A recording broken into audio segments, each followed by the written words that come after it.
central de esta mañana. La gente siempre se ha preguntado cuál es la imagen de Dios. ¿Qué imagen tiene usted de Dios? ¿Cómo se manifiesta Dios en usted? ¿O cómo cree que Dios es en usted? Las sociedades han reflexionado, pensadores han especulado, tribus han imaginado al respecto. Todo el mundo tiene una forma de pensar distinta de cómo es nuestro Dios. Y como seres humanos hemos llegado a una amplia serie de conclusiones, muy amplias, nuestra serie de conclusiones que hemos llevado en el resto de nuestra vida. Dios ha sido representado de diferentes maneras. Fue representado como un becerro de oro, como un viento recio y también como un volcán en erupción. Son representaciones que el mundo hace de Dios de diferentes maneras. Los aztecas lo manifestaban de diferentes formas, cómo lo creían, cómo era. Así también en otros lugares se manifiesta de diferentes formas. Lo imaginamos con alas, con respiración, como fuego o como un ser enviado que existe y que pide penitencia. Nosotros no nos exige penitencia. No necesitamos hacer esas penitencias tan largas, tan grandes, tan cansadas. Nosotros sí sabemos quién es nuestro Dios. Hemos creído que Dios es feroz. Hemos creído que es mágico. Hemos creído que es caprichoso, etc. Hemos creído de diferentes maneras cómo lo interpretamos o cómo creemos que es nuestro Dios. Y creo que en las más remotas imaginaciones del ser humano se pudieron imaginar que ocurriera esto al llegar Dios en la forma de un rostro de un bebé. Oremos. Padre, te damos gracias, Señor, por manifestarte en esta mañana, Señor. Grande, Señor, como eres, Señor. Te damos la honra y la gloria, Señor, porque de ti emana todo. Y en esta mañana tarde, Señor, nos ponemos en tus manos, Señor, en especial con tu siervo, para que tú derrames sabiduría y des claridad y transparencia a la exposición de tu palabra. Gracias, Señor, por la vida de mis hermanos. En Cristo Jesús te lo pedimos. Amén. Igual o solo o semejante, ¿cómo te lo imaginas? El proceso de una gestación. ¿Conocemos cuál es el proceso de una gestación? Sí, conocemos el proceso de la gestación de una célula fertilizada a un embrión, a un bebé. Es el proceso de un útero a un saco lleno de un líquido amniótico hasta el canal de parto viendo la luz para nacer. Ese es el proceso del nacimiento normal como lo conocemos. De la presencia del Espíritu Santo sobre una joven virgen hasta el nacimiento de Dios hecho carne. Así lo dice en Lucas. Y yo voy a pedir, por favor, que tengamos a la mano nuestra herramienta, la palabra de Dios, un poquito, no mucho, un poquito, algunos textos importantes que vamos a ir viendo paulatinamente. En Lucas 1:35 nos dice de la siguiente manera: respondiendo el ángel le dijo, el Espíritu Santo vendrá sobre ti y el poder del Altísimo te cubrirá con su sombra, por lo cual también el santo ser que nacerá será llamado Hijo de Dios. Será llamado Hijo de Dios. Ese es el ser que vendría. En nuestros hogares nos regocijamos mucho cuando nos enteramos que una hija o un hijo, la esposa o del hijo o de la hija, va a tener un bebé. Nos emocionamos inmediatamente.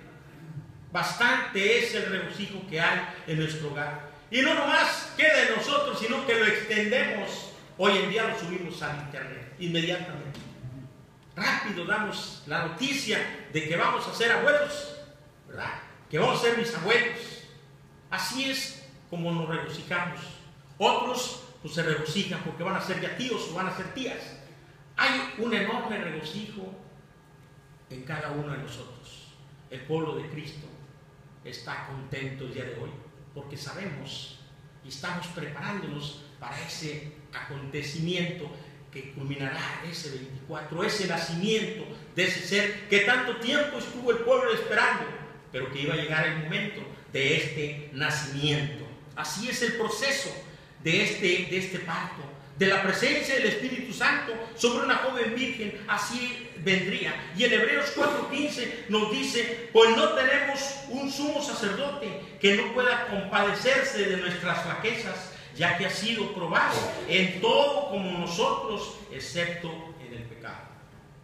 Así nos dice Hebreos 4:15, que tenemos un sacerdote, el cual está interfiriendo por ti y por mí en todo momento. Hace rato tuvimos oraciones de intercesión, tuvimos más temprano las oraciones por los enfermos, por aquellos que tienen necesidad, por las congregaciones, por la iglesia, por todo. Tuvimos esas oraciones. Así es como debemos de interceder, unos por otros, y aquí el Padre es el que intercede por cada uno de nosotros. ¿Recuerdas qué pregunta le hacemos comúnmente a una mamá sobre su bebé? ¿Sí recuerdan qué preguntas? Bueno, pues hoy estaría bueno hacerle esta pregunta a María. ¿Cuánto pesó y midió al nacer el bebé? Es lo que preguntamos todos, ¿verdad? ¿Cuánto pesó al nacer? ¿Cuánto midió al nacer? ¿Tenía pelo? ¿Con mucho pelo? ¿Poco pelo? Y empezamos a hacer esas expresiones, esas preguntas que parecemos ministerio público. Preguntas tras pregunta empezamos a hacerle a la mamá. Pero estaría bueno hacerle esas preguntas a María, ¿verdad? ¿Cuánto pesó? ¿Cuánto midió? ¿Cuál fue su primera palabra? ¿Qué fue la expresión? Nos da gusto cuando oímos que empiezan a balbucear y a veces interpretamos a nosotros mismos y ya dijo papá. No, dijo mamá, no, dijo papá. Y empezamos a creer lo que balbucea el pequeño. Nos imaginamos. ¿Por qué? Porque ya traemos prisa de que hable. Después nos vamos a arrepentir de que hable. Por eso es que estas preguntas nos tenemos que hacer. ¿Qué papilla le gustaba comer? ¿Qué le gustaba? ¿Qué enfermedades padeció también? Todas estas preguntas son legítimas. Sí, son legítimas porque Jesús no fue solo semejante al resto de la humanidad, no, sino que se hizo igual a nosotros, igualito a nosotros. Padeció también lo que uno ha padecido. Tuvo las mismas enfermedades, tuvo los mismos problemas, todos los achaques, también los tuvo igual que nosotros, un ser humano. Dice, sí, el mismo Dios que suspendió las estrellas en el cielo y que separó los mares, necesitó como cualquiera de nosotros cuidado y alimentación. Así es el cuidado. Nosotros todavía, aún de grandes, necesitamos todavía de papá y mamá, todavía que nos corrijan cuando lo aceptamos. ¿Por qué? Porque todavía seguimos confiando en nuestros padres y seguimos pidiendo la corrección de ellos, la sabiduría de ellos. ¿Por qué? Porque aún no podemos todavía guiarnos por sí mismos. Eso es lo que a veces lo que necesitamos, cuidado y alimentación. Este pequeño necesitó igual que la que tuviste tú en la niñez. Necesitó también de ese cuidado, de esa alimentación, de estar pendiente de que se cambiara, que no se quedara con el pañal mucho tiempo. La atención de la leche, el biberón, claro, no había biberón, pero ahorita en este tiempo hay que estar pendiente de todo ello. Cuando llora, a veces nos desesperamos porque no sabemos qué es lo que tiene. Entra la desesperación. Este ser también padeció igual que tú, igual que yo. Pero después de esta reflexión hemos de preguntarnos, ¿y por qué llegó Dios tan lejos? ¿Por qué llegó tan lejos Dios? Y la respuesta nos la da inmediatamente. Y en Juan 11:35 nos viene diciendo la primera de las exposiciones aquí establecidas. Nos dice que ¿qué le importa a Dios mi dolor? ¿Le importará a Dios mi dolor? ¿Ustedes qué piensan? ¿Que a Dios le importe que yo tenga un dolor? Yo pienso que sí le importa mucho el dolor, bastante. Nosotros como seres humanos a veces somos deshumanos porque no nos interesamos por los semejantes. No nos interesa ni la propia familia. No la procuramos, no la vemos. Nos enteramos que están enfermos, que tienen un problema. Y no acudimos. Hay que vayan los que están más cerca. Así es que así la pregunta dice, ¿importa a Dios mi dolor?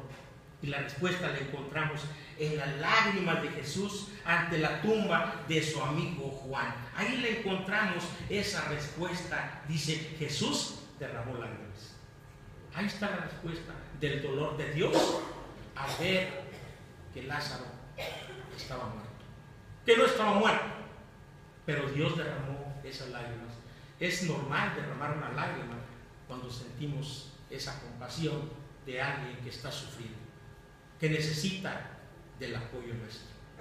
Pero no el apoyo nada más en ese momento, porque es muy fácil de nosotros ir a una capilla y darle una palmada a la persona, o a la hermana o al hermano, pero nos olvidamos después de que tenemos necesidades, tanto ella como nosotros de seguir dándole el apoyo, no nomás esa palmada ese día, sino siempre. Y el Señor Jesucristo ha estado contigo, conmigo todos los días, en los momentos de tu aflicción, en los momentos de dolor. Allí he estado presente siempre, no te ha abandonado.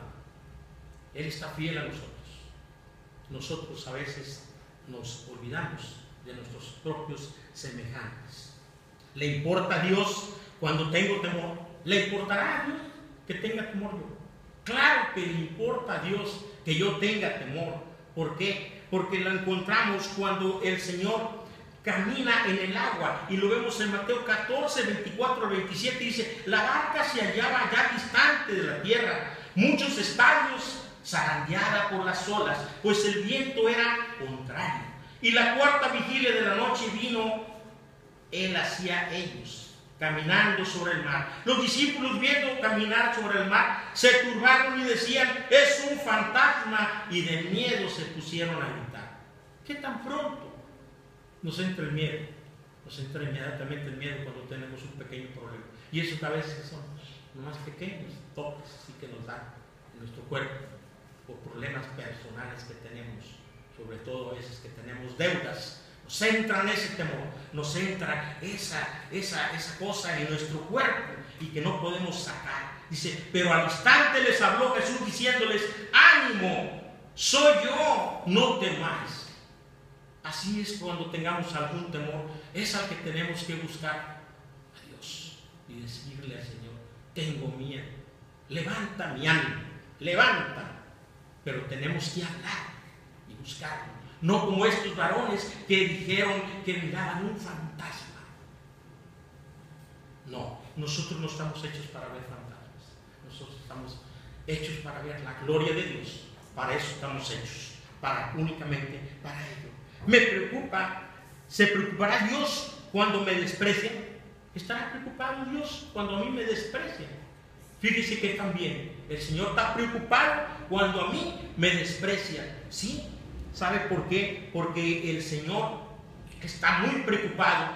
Dice en Juan 8:4, nos viene diciendo del 4 al 7, nos dice, y le dicen, maestro, esta mujer ha sido sorprendida en flagrante adulterio. Moisés nos mandó en la ley apedrear a estas mujeres. ¿Tú qué dices?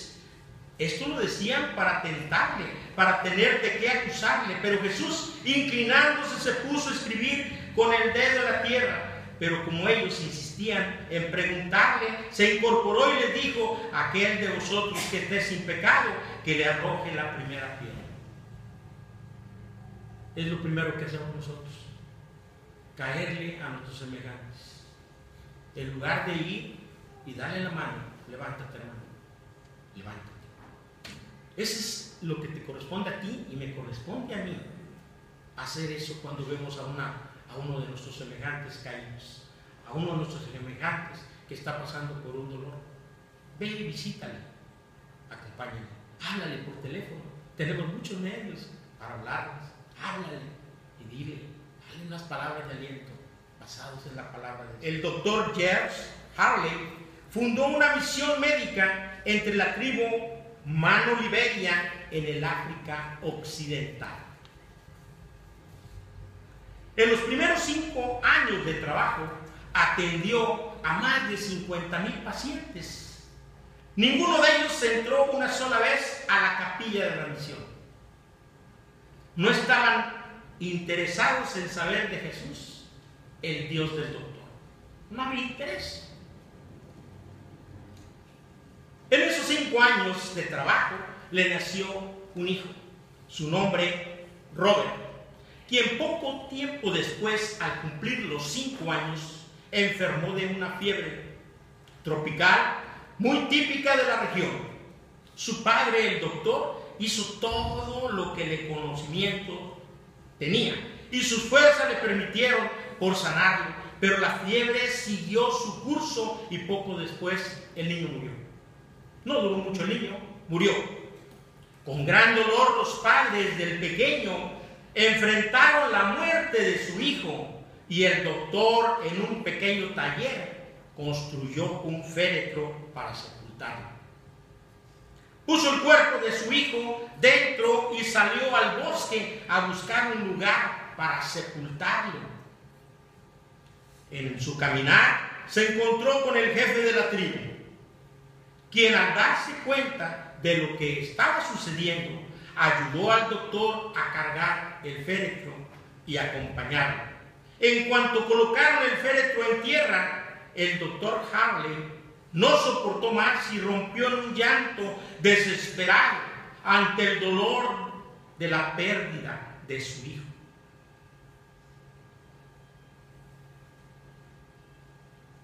Al regresar, el jefe de la tribu se quedó asombrado de ver lo que estaba sucediendo. Se da cuenta que el doctor lloraba, que el doctor también tenía dolor en su corazón. Y regresa este jefe de la tribu gritando en su idioma local: el doctor también llora y sufre como nosotros, aun cuando es blanco, es igual a nosotros. ¿Cuál fue el resultado? El siguiente domingo la capilla de la misión estaba llena. Allí estaban todos aquellos que nunca habían ido a la capilla. Allí acudieron, estaba llena. La gente del pueblo quería saber de Jesús, el Dios de ese hombre que, siendo igual a ellos, pues también sufría y lloraba. Se dieron cuenta que también era un ser humano, igual que ellos, de carne y hueso, que sufría y que lloraba. Se había dedicado a servirles con dedicación, buscando su salud. 2 cosas había estado haciendo el médico. Primeramente, llegó para atenderlos de sus enfermedades, de instalar un consultorio, de darles el medicamento, pero también construyó una capilla para orar. Y él la construyó con el único fin de que también asistieran. Pero no se daban cuenta, porque ellos lo creían que era como un semidios, que no sufría y que no lloraba. Así muchos de nosotros no conocemos a nuestros hermanos de la iglesia porque no les hemos visitado. Tú no sabes si sufre o si llora, si tiene algún problema. Son iguales a nosotros, también son seres humanos, son semejantes a nosotros y también necesitan de que tú también le visites. No te conformes con hablarle nada más por teléfono o por mandar un recado en un correo. No, es mejor visítale y date cuenta. El lunes, nuestra hermana Grisi me dijo que había una niña muy enferma de una vecina, que si yo podía ir a atenderla y que fuera a orar. Le dije que sí, nomás que teníamos un poquito de carga de trabajo todo el lunes. Pero dije, vamos a hacer un espacio para ir. Y fuimos mi esposa y yo en la noche a verla. Pero no nomás a orar por la niña, una pequeñita de 6 meses de edad que tiene un soplo en el corazón. Pero no nomás fuimos con esa finalidad, sino también para darle aliento al papá y a su mamá. Y a los que estaban alrededor, porque se juntaron todos, así de niños que tienen el mismo problema. Pero hay que ir. Yo me hubiera conformado nada más, si no hubiera querido, le hablo por teléfono o hago una oración en la casa, le digo a Rebeca, vamos a orar por esta niña. Y se acabó. Hay que ir. que visitarle. Dios te ha visitado todo el tiempo, no te ha abandonado. Dios ha estado contigo en todo momento. Y Dios también quiere que tú también seas semejante a Él, que también hagas ese trabajo que Él hizo. Él también padeció y también sufrió. Mi Señor es el Hijo de Dios. Jesús es el resplandor de la gloria de Dios. Busquemos, por favor, les voy a pedir, por favor, 3 citas bíblicas. Busquemos primera cita en Hebreos 1:3. ¿Qué nos dice Hebreos 1:3? Por favor, búsquenla. Otro hermano, busque, por favor, Juan 14:9, que es muy facilito, y Juan 14:6. Hebreos 1:3.